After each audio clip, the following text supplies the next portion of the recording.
The Middle East War of June of 1967 caused major changes to the maps, the people, and the governments in the Middle East. The early morning of June 5th exploded with the surprise attack of the Israeli Air Force on the Egyptian airplanes on the ground. 80% of the Egyptian Air Force was destroyed. By June 7th, Israel had destroyed the air forces of Egypt, Syria, and Jordan. They had control of the Sinai Peninsula, Jerusalem, the West Bank, and Gaza. On June 8th, the USS Liberty, America's most sophisticated intelligence ship in 1967, was attacked by Israeli air and naval forces in international waters, 13 miles off of Arish in Sinai. 34 Americans were killed. 172 were wounded. The Israeli and American governments pronounced the attack as a case of mistaken identity. Issi Rehar was the chief of Israeli naval operations. He reported a ship had shelled the port city of Arish. So I think around 12 o'clock, I decided to order 3 MTBs, motor torpedo boats, from the port of Ashdod. Are you sure you can't see any kind of an identification? And all the words came back, no. If you will be sure that it is a military ship, you can hit it. The first Mirage pilot radioed, "Oil is spilling out into the water."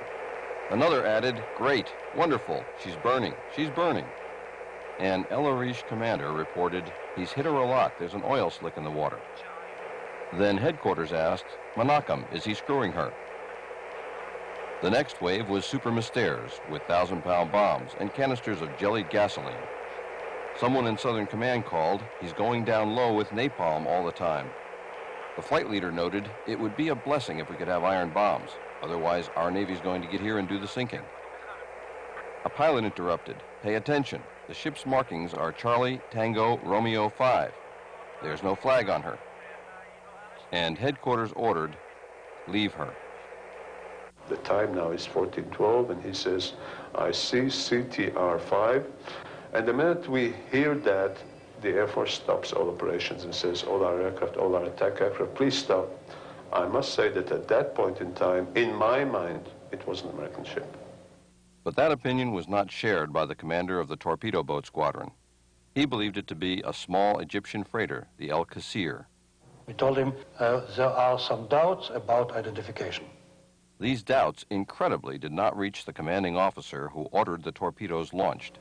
That the order did not reach the commanding officer on the bridge where you launched the torpedoes. At about a range of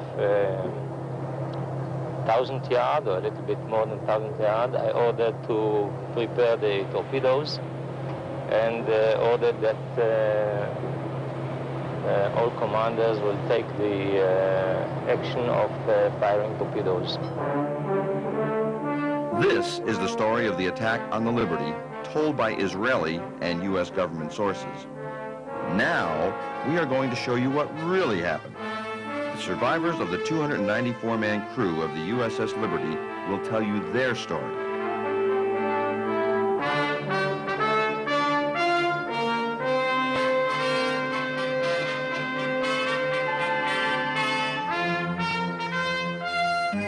I'm Tito Howard, the producer of The Loss of Liberty. The host for this program about the attack on the USS Liberty will be Dr. Richard Kiefer, one of the many heroes that day. Dr. Kiefer was the only doctor aboard Liberty. He had a gunshot wound, he had a burn, he had a broken right kneecap, and he had 11 pieces of shrapnel in his abdomen, which he kept together with a life jacket. That man stood on those legs for 28 consecutive hours, saving American lives and limbs. This film should shock decent Americans. Above all, men and women who've served in America's armed forces. It will shock particularly as it was an attack not by terrorists implacably opposed to the United States, as is the case of the USS Cole. The Liberty is the most decorated ship in the history of the United States Navy. 840 medals, including the Medal of Honor for her skipper, the Presidential Unit Citation for her crew, 2 Navy Crosses, 11 silver stars, and 204 Purple Hearts. The day before, I was topside when Israeli planes came by, and very close where we could wave to the pilots, and they were that close where we could wave back. It was a very clear day. It was a warm day. Sunshine was shining brightly out. Nice breeze blowing, and I distinctly remember hearing the flag flapping in the wind.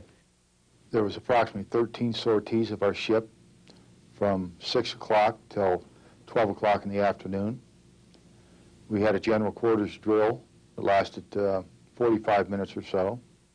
Our captain, like me being an engineer, really believed in watertight integrity and making sure our people were equipped and knew how to fight fires and repair damage.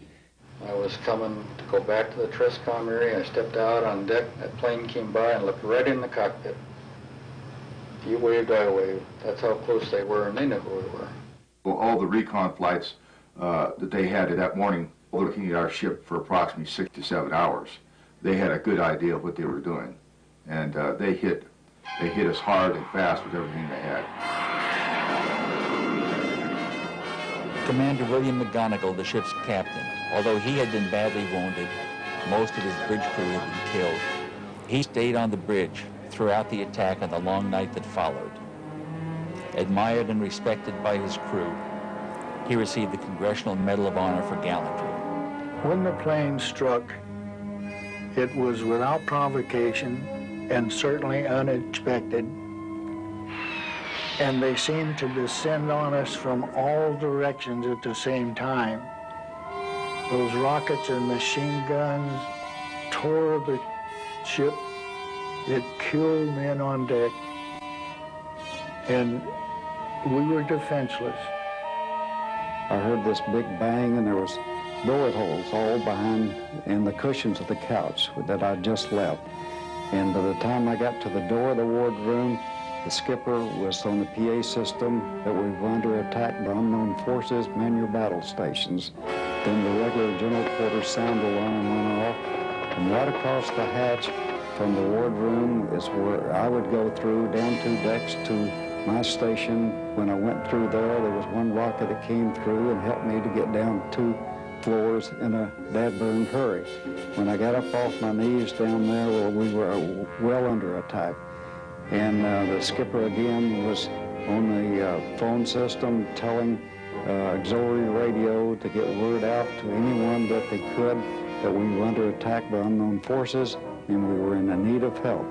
My reporter station was Radio Central. It was my responsibility to keep up, ship to ship or ship to shore communications.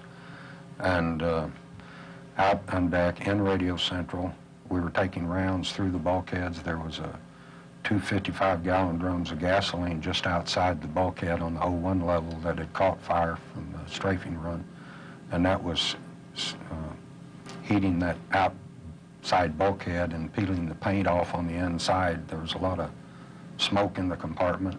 There's holes where we were taking rounds where the sunlight shining through, and it was a real surrealistic look. I was topside fighting fires and doing other damage control work throughout the duration of the attack. At the same time, I was able to observe the jets flying overhead, and I also observed the American flag flying from the mast.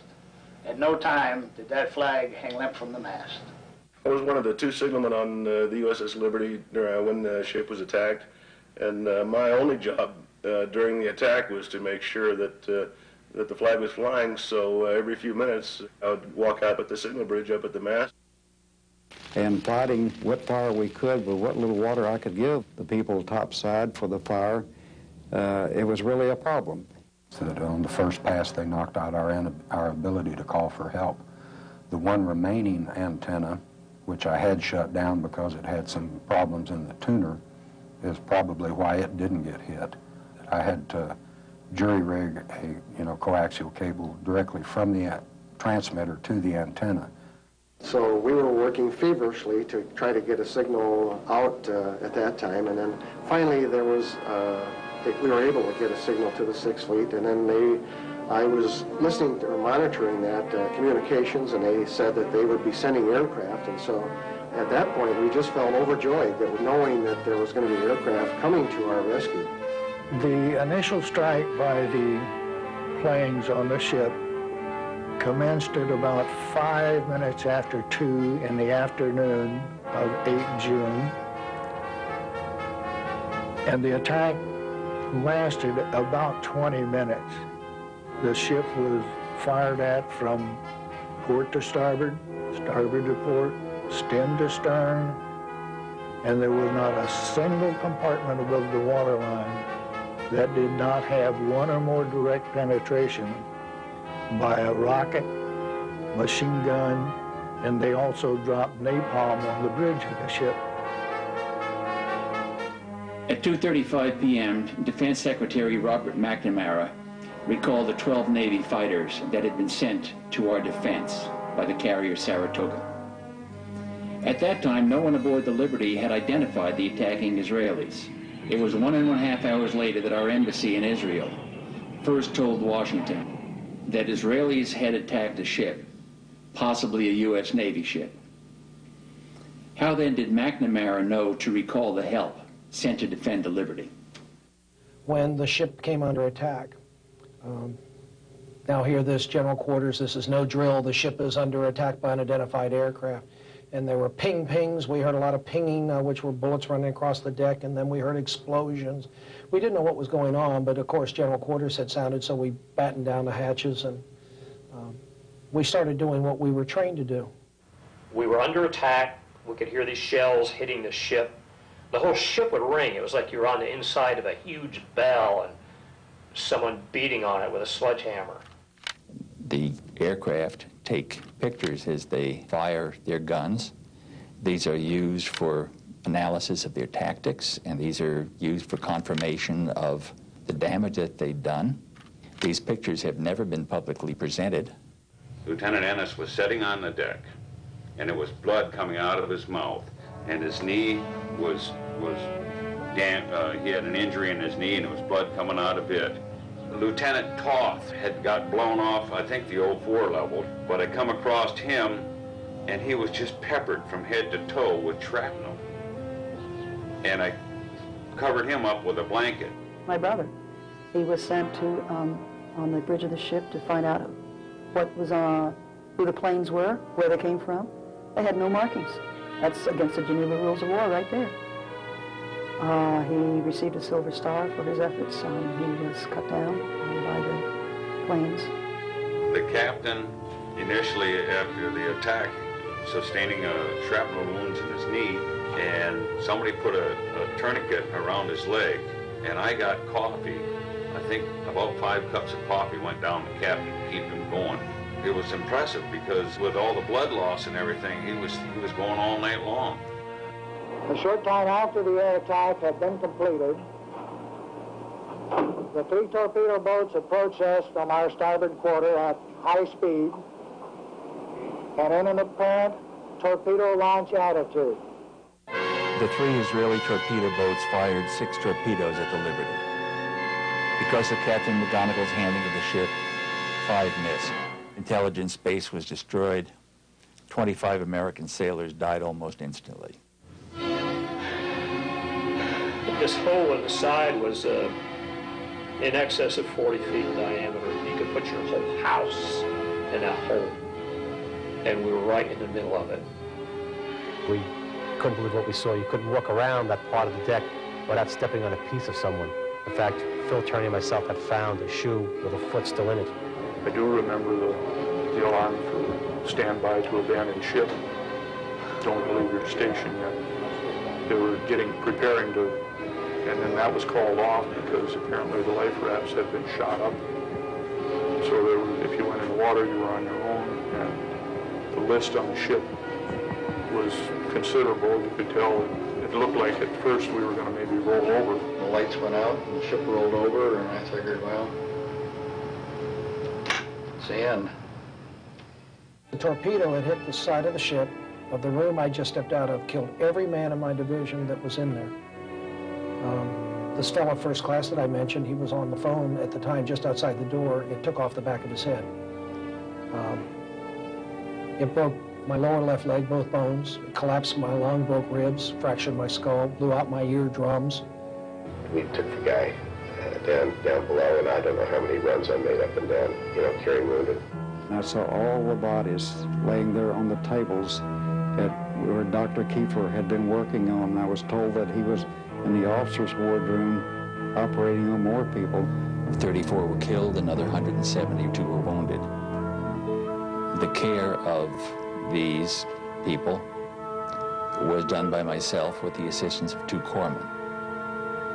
The corpsmen did many things of minor surgery, and I just had so much to do, keeping people together, keeping their limbs attached to their body. We were in international waters. It was a beautiful day. You couldn't mistake us, and our flag was flying, for crying out loud. They were there to kill us, and it just didn't register that here they were Israeli people, and they were going to try to kill us. It was just a very, very appalling situation.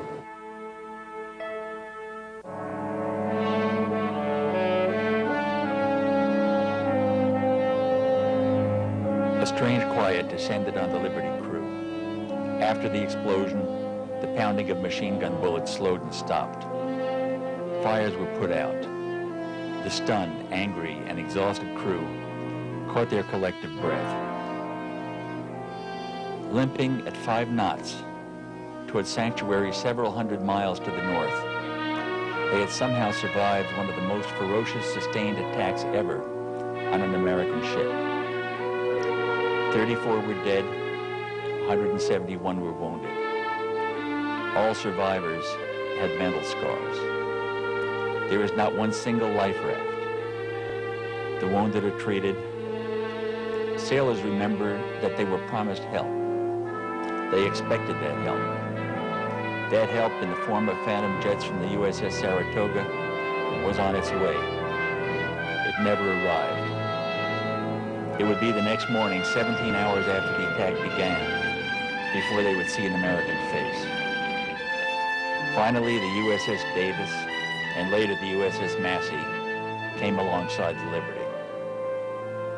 Many of their sailors wept as they boarded the Liberty, saw open decks stained with American blood, and parts of American bodies on the deck. Helicopters from the USS America arrived several hours later to medevac the most seriously wounded Liberty sailors back to that carrier. The air attack by 2 squadrons of Israeli aircraft, French-built Mirage 3s and Super Mystères, 821 rocket and cannon holes were found in the Liberty. Canisters of napalm had torched the ship. After the ferocious air attack, Liberty was pounded by 3 Israeli torpedo boats. One of their 6 torpedoes struck the Liberty, left a gaping hole at the waterline. There were thousands of holes from armor-piercing machine gun bullets. They sank life rafts, shot at firefighters and stretcher bearers, at the bridge and into the engine room. Dr. Kiefer and his pharmacist mates performed in heroic fashion, as did all of the crew. About the same time, Israeli land and air forces attacked the Golan Heights in a well-planned and executed strike. The attack, the recall, the jamming, the pounding, the torpedoes. Somehow the Liberty survived. And almost immediately, the second part of the outrage, the cover-up by the Israeli and the American government, began. I had to go to work at midnight, and I'm trying to sleep. You know, just thinking about how we had been so shafted by our government, the Israeli government, told to shut up, no chance to talk to one another. And it angered me. It really, really angered me. On the day of the attack, I tried to coordinate communications. The Israelis had taken out all of our transmitting antennas, My RMs, not knowing any better during the strafing runs, were stringing long wires so that we could get an SOS out. And thanks to them, the ones that survived, we did get an SOS out to the USS America. Without George Golden, the ship would have sunk. Had it sunk, I assume when debris washed ashore the next day, it would have been blamed on Egypt. There were many, many miracles that day. I shouldn't be here. After watertight integrity had been established and the hatch had been sailed, they reopened it as I floated by. Bud Schnell, went down and pulled me out. I'm not supposed to be here.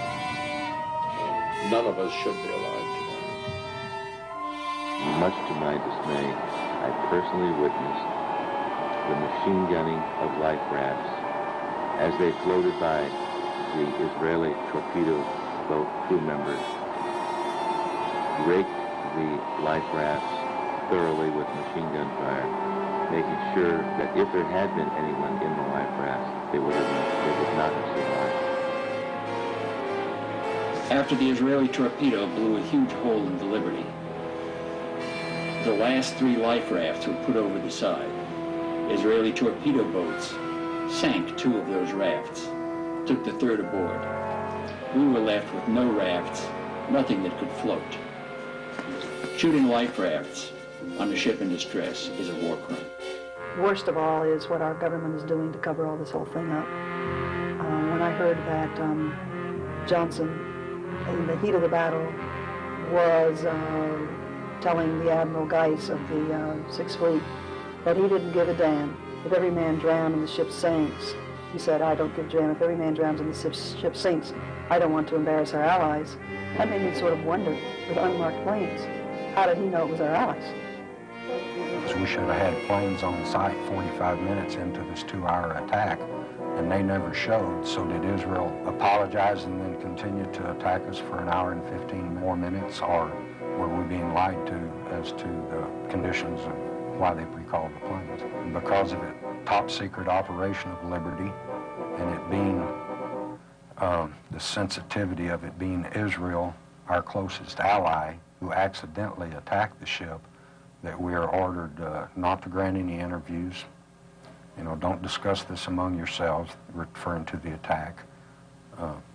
Don't get over on the beach drinking in the bars and running your mouth. And he says, in fact, if you go ashore in Malta, you will remove your ship's name from your jersey or go ashore in civilian clothes. Well, another light goes off in my mind. Here's a flag admiral in the middle of the gung-ho 6th Fleet telling enlisted men to go ashore in civilian clothes that we're not even authorized to possess. And he says, you know, so that we won't be singled out and be asked questions about it. And he says, don't discuss the attack among yourselves. Don't write your friends back home about it. He says, in fact, when you get back home, don't even discuss it with your wife and family. And he said quite sternly, just forget it ever happened. And he says that repercussions for violating these orders to silence could result in your court-martial, imprisonment for violating national security, or worse. I noticed a very large helicopter with Israeli markings hovering very close to us. I looked in the door of the helicopter, which was open, and I could see a number of Israelis carrying automatic weapons. They had just heard that the 6th Fleet had finally launched aircraft to come to our assistance, and so they just left the scene. Helicopter gunships, I'm sure in my mind, would have picked off survivors if we'd abandoned ship. They were sent there to finish us off. The aircraft were sent to make us incommunicado, so we couldn't send an SOS out. The torpedo boats were sent to sink us, and the helicopters were sent to pick off survivors, so there'd be no trace. It was a perfectly executed military operation.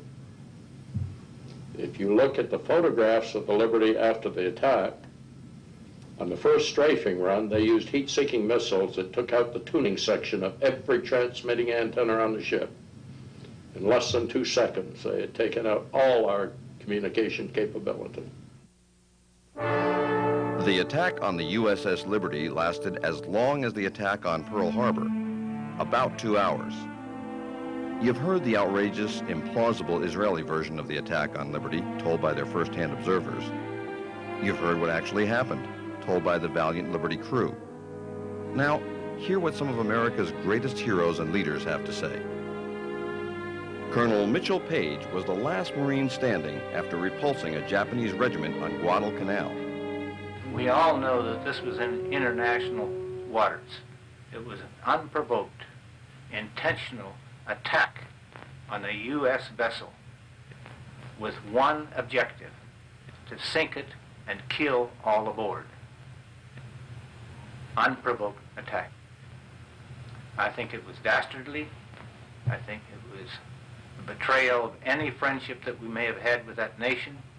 And I think that it should be exposed to the entire world and all brought out so that the whole world would know the actual truth about that particular day in 1967.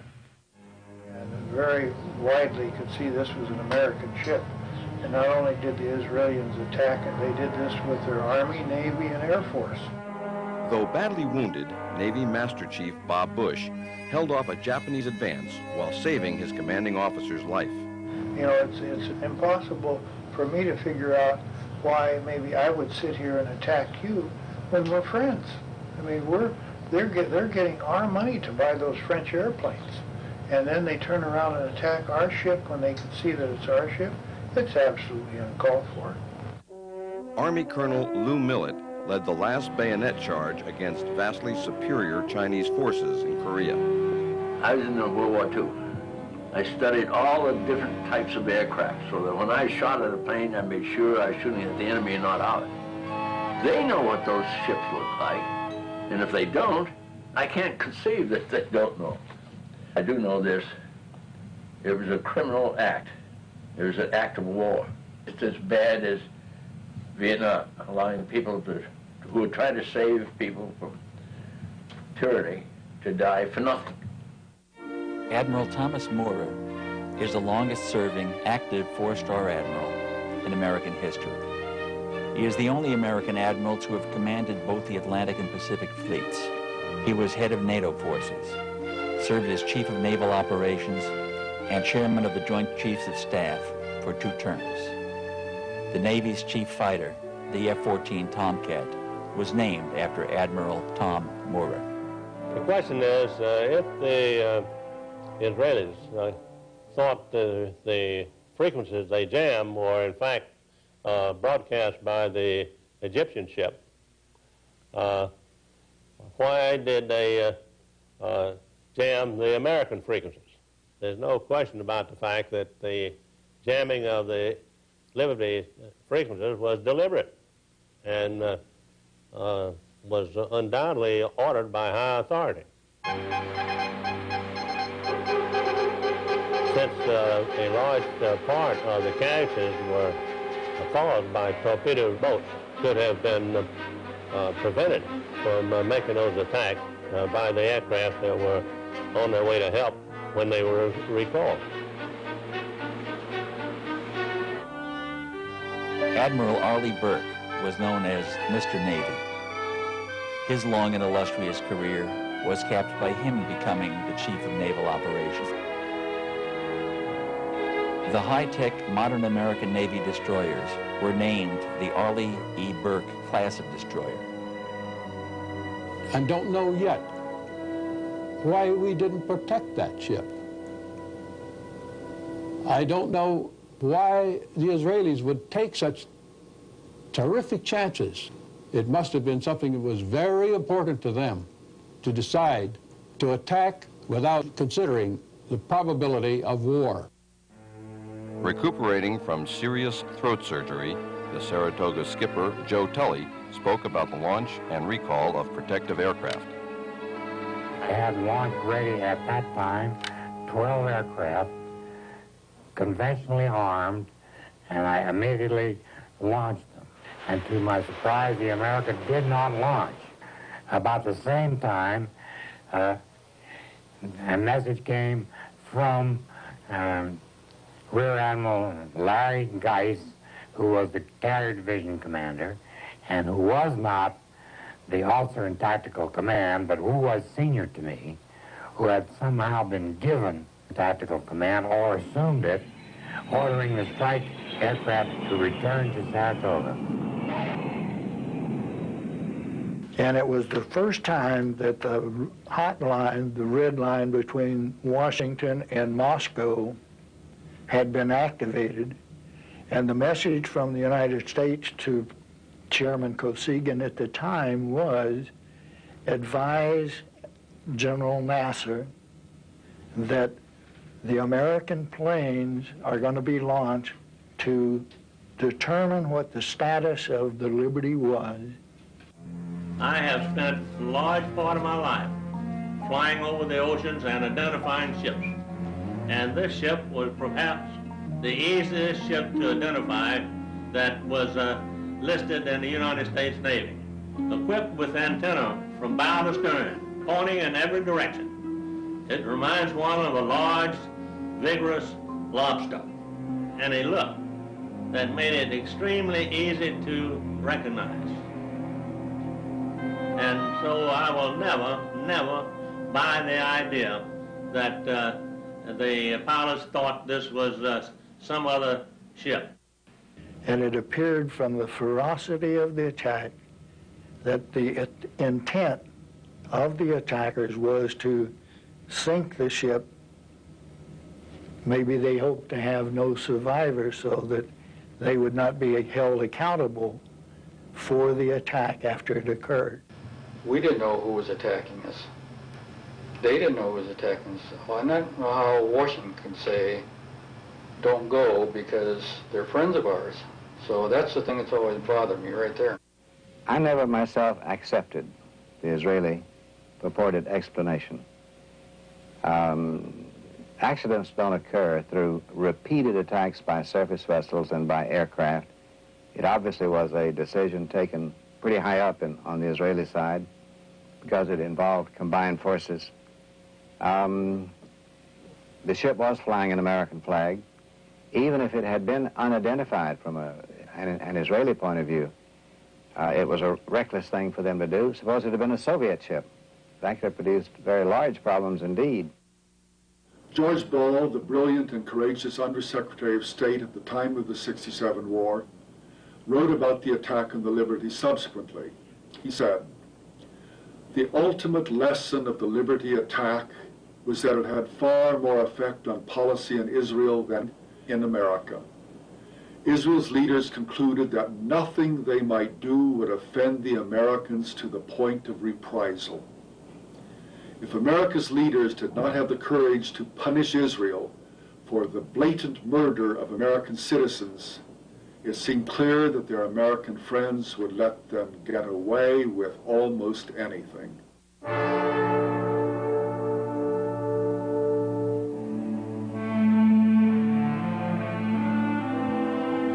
The fleet tug Papago would be our escort into Malta. The divers rigged a large canvas over the torpedo hull, and it was secured in place using ropes that were passed under the hull and over the main deck. Once the canvas was in place, the Liberty could proceed under its own power towards Malta. Once we were in dry dock in Malta, then came the gruesome task of removing the bodies and the debris from the research vessels. I was unfortunate enough to draw the first shift as part of our division, which would be used to cut the debris away from the bodies so they could be removed from the research bases. The first body to come out was almost unrecognizable. Due to being in salt water for 6 days, the body was almost completely hairless. We fingerprinted the body, put it in a body bag, and moved it out of the spaces. This continued through the night and on into the next day. After 33 days in Malta and the Liberty was repaired, we brought the ship back to Norfolk. Now it was over. The Liberty was home. Over. It will never be over until the truth is known. The cover-up began with the report of the casualties. The first word that we had out was before the torpedo attack that we had 9 dead and 75 wounded. This has been the number that has almost invariably appeared in the newspapers as an attempt to minimize the nature of the attack, the ferocity of the attack and the unjustifiable nature of the attack. There was no press campaign to cover this in its entirety for the benefit of the American people. And as a matter of fact, in many cases, the press supported the Israeli contingent. Future Judge Advocate General of the Navy, Rear Admiral Merlin Starring, was given less than 24 hours to review the 600-page Court of Inquiry report. In the course of my career as a Navy lawyer, I have been called upon to review and take actions upon hundreds of investigations of various degrees of importance and volume. This is the only instance in which a record of such an investigation has been withdrawn from me after I had been asked to review it and had not been given an opportunity to complete my advice to the convening authority. As you know, it's a voluminous document.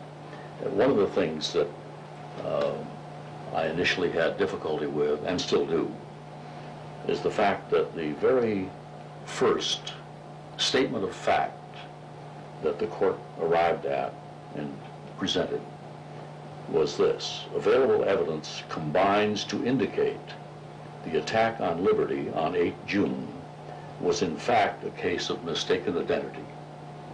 Now that is the sort of thing in this record that I found great difficulty in supporting from the evidence that was included. I'm convinced that it was withdrawn from me in this instance because of my statement to Captain Boston that I was having serious problems with the evidence that was available to support the statements of fact. In the subsequent cover-up, the Israelis maintained that they thought the Liberty was the small Egyptian freighter, the ᴛʀᴜᴇ. This is not credible. Not only was the Liberty flying a large American flag, but it was 5 times as large as the ᴛʀᴜᴇ, and its profile was unique. It bore no resemblance whatsoever to the Egyptian ship. Tordella was the deputy director at the time of the attack. Tordella, when he received a copy of the Israeli mistake explanation, wrote across the top of it a nice whitewash. He didn't believe it at all. And he later wrote another memorandum for the record indicating that he thought that the most likely explanation was that the Israelis attacked the Liberty because they didn't want the Liberty to hear what was going on in the Sinai. And this is the highest professional at NSA. In addition, the director of NSA at the time, Marshall Carter, told me that he thought it was deliberate. In addition to that, he was very offended in another memorandum he wrote that it appeared that the Johnson administration wanted to cover up the whole thing. They actually wanted to sink the ship so that Israel wouldn't be embarrassed. Admiral Kidd, when he came aboard our ship to interview the survivors, he got us in small groups, 3 or 4 or 5 sailors, and he would ask us questions. The first thing he did is he took off his stars, laid them on the table, and said, "Listen, open up to me and talk to me just like her. I'm just like you, one of you." So we did. We trusted him. We opened up with our hearts. We told him exactly the way we felt, what happened, what we saw. And when that was done, he put his stars back on his lapel, and he ordered us not to say anything to anybody, our families, friends, shipmates, anyone. If we did, we faced the possibility of a court-martial, penitentiary, or worse, and everyone knew what worse meant. Actually, he scared the death out of me. I didn't talk about the attack to anyone for almost 20 years. Not knowing why they did this, not having our government back us, then and now. It's an open sore. It's festering to this day. It's not going away. I think it's important that we do have an investigation. I would never give up on that until I'm too old to come to these things. It needs to be done. Pete Bucher from the Pueblo said he wouldn't even have gone if he could have known what really happened to us. All he knew was some piddly little thing he heard about on the news. In late 1991, Dwight Porter, who was ambassador to Lebanon during the 1967 war, told columnists Evans and Novak that immediately after the attack on the Liberty, the CIA station chief handed him intercepted messages between the Israeli war room and their planes. The pilots were given orders to attack the ship, and they replied immediately that it was an American ship. The Israeli headquarters responded, "You have your orders, attack the ship." The pilots tried once again, "But it's an American ship. We can see its flag." And headquarters insisted, "You have your orders, attack it." And attack it they did, and the consequences are well known. But one of the things I found out was that had never been discovered before was the fact that at the time the Liberty was attacked, the NSA also had an eavesdropping plane flying high above the scene of the action. It was an EC-121, and during the entire course of the war, the U.S. Had eavesdropping planes going over the area, collecting signals, eavesdropping on what was going on below. And this plane was flying right over the scene of the attack. And I talked to two of the crew members of the plane, and both of them agreed that what they heard were comments from both the pilots and the torpedo boat personnel mentioning the U.S. flag. Now that flies in the face of what the Israeli explanation says. The Israeli explanation says nobody on either the planes or the ships ever saw a U.S. flag. Evans and Novak got further confirmation of the Israeli attack from an American-born Israeli major, Seth Mintz, who was in the Israeli war room at the time of the attack. He told the reporters, quote, "Everyone felt that it was an American ship and that it was the Liberty. There were comments about the markings, about the flag. Everybody in the room was convinced it was an American ship," unquote. Mintz told Evans and Novak that the Israelis were guilty of an outrage. True. But the American suppression of the truth was an equal outrage. Well, at the time, the Liberty was off the coast of the Sinai, off the coast of where Arish was on the Sinai Peninsula. According to Israeli military historians who wrote reports of it at the time, and other eyewitnesses, the Israeli military was killing prisoners, Egyptian prisoners, committing war crimes, desperate acts of war crimes in order to, so they wouldn't have to transport the prisoners because they had no place to put the prisoners. They decided to take the most expedient method and just kill them. If the planes dispatched by the Saratoga had continued to the rescue, the Israelis would have been driven off. But Washington took the Israelis at their word. They said they had recognized their error and they apologized. And the attack had already stopped, they said, but they were lying. The attack continued for another hour and 20 minutes, during which 25 more American sailors died and 110 more were wounded. All would have been spared if the American planes sent to help them had not been recalled by Washington.